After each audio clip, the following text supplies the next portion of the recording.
Good afternoon, everyone. My name is Sukanya. I am from Java 31st batch. Today, I am going to explain a small topic on object-oriented programming Java. I will try to cover these topics. Mainly, what is OOP and what are the building blocks of the OOPS concept, and what are the OOPS concepts, like four most important things I will explain to you. First of all, what is OOPS? It stands for Object Oriented Programming Structure or a paradigm. We call Java is a OOPS language, right? May I know what is the reason exactly? Why we are calling it is a OOPS? Yes, exactly. We are writing programs with classes and objects mainly. So it is called as OOPS language. And here we have the name of a person, Alan Kay. He coined the name object-oriented programming.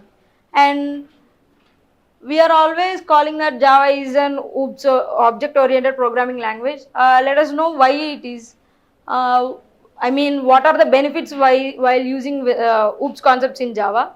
By applying these OOPS concepts, we can achieve the robust and security of the code, and like using the functionalities and abstraction and encapsulation, we can achieve called readability and the reusability of the code, which reduces the redundancy of the code.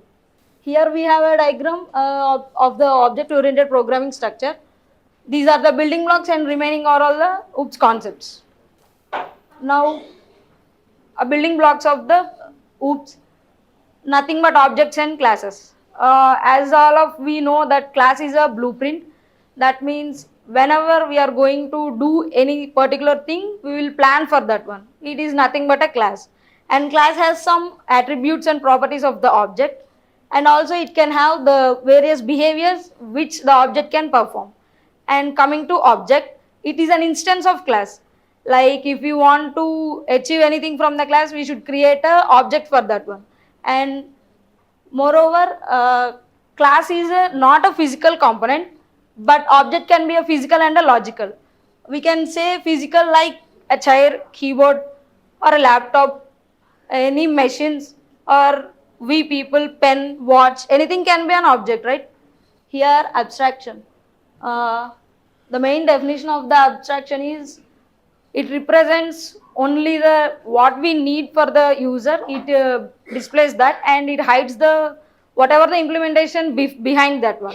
Like it achieves the maintainability of the code and security of the code, and it becomes when we are using some other applications which we don't know the implementation, it makes like user friendly. Like if we are going to any ATM machine, we are trying to withdraw some money, right?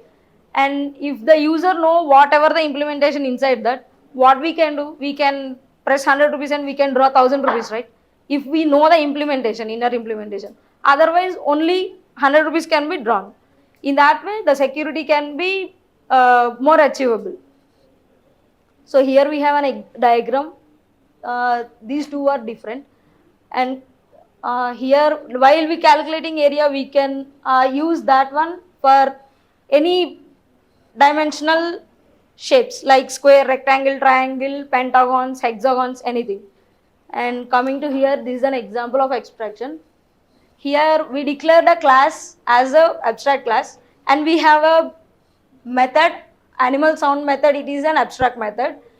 We can use this method only by extending the main class. Like this, as we know, this is a parent class, and dog here is a child class which is extending the animal class. Then inside that we can use the method animal sound, which is here abstract method. Only by creating objects we can get the properties of that one. And encapsulation, we all know, and in our classes also sir told about an example like capsule, which we had a class. Inside that we have a methods and variables. We can also see capsule is a live example for the encapsulation, which is the main objective of the encapsulation is it binds the code together, and in a single entity.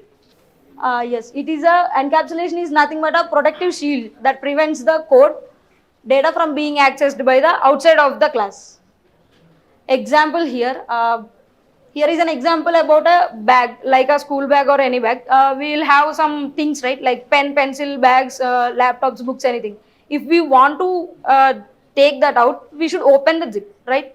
In that way, if we want to use the objects in a similar way, encapsulation unit contains the data and behavior within in it. And if we want to use that, we should create an object for that. Inheritance. Inheritance, we also know this is a common thing in OOPS concept. This is like inheriting the parent properties to the child class. We have 5 types of inheritances, but here are only 3 which are only supported by Java.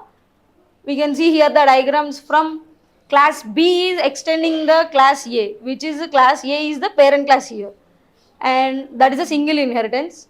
And coming to multi-level, like we have grandparents, parents, and children. In that can be the example for multi-level. And hierarchical is nothing but 2 different child classes can inherit the same parent class properties. Here are the examples for single level, multi-level, and the hierarchical level. Coming to single level, here is a class animal which is having a method eat, and the dog class is extending the animal class and getting those two, the parent class method also by creating an object for that. Here the output can be like barking and eating. And coming to multi-level, as I just told you, multi-level is for getting the properties from parent class to 2 different child classes. Like dog is extending the class properties of animal, and puppy dog is getting the properties from dog. In the same way, while creating the objects, we can get the parent class properties to the child class. Coming to hierarchical, here 2 different separate child classes are there, like dog and cat. These 2 are getting properties from the animal class by creating an object as usually. Here we had a method called eat, and dog had separate method and the cat had separate method, but extending the both same class called animal, by creating the objects we get the output. Polymorphism. Uh, Polymorphism is nothing but having the ability to represent in many forms. Like I want to give some different example, like nothing but for a person being parent, a shopkeeper, not like that. In a English verb, we had a word run. It's a verb, right? While using a laptop, we can understand it in different way, right? Running a laptop means either it is working properly or not. We can it is running. A person is running means he is with a foot race by steps. He is running. Other than business also is there. Running a business means that means not like a laptop or a foot race. It has a separate meaning. So polymorphism has 2 types: static and dynamic.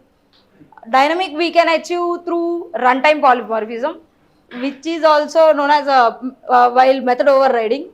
And static polymorphism is also called compile time polymorphism, which is occurred during method overloading. This is also known as the early binding because this is occurred only while the compile time by the compiler, and this is known as runtime polymorphism or late binding because this is occurred at the time of runtime.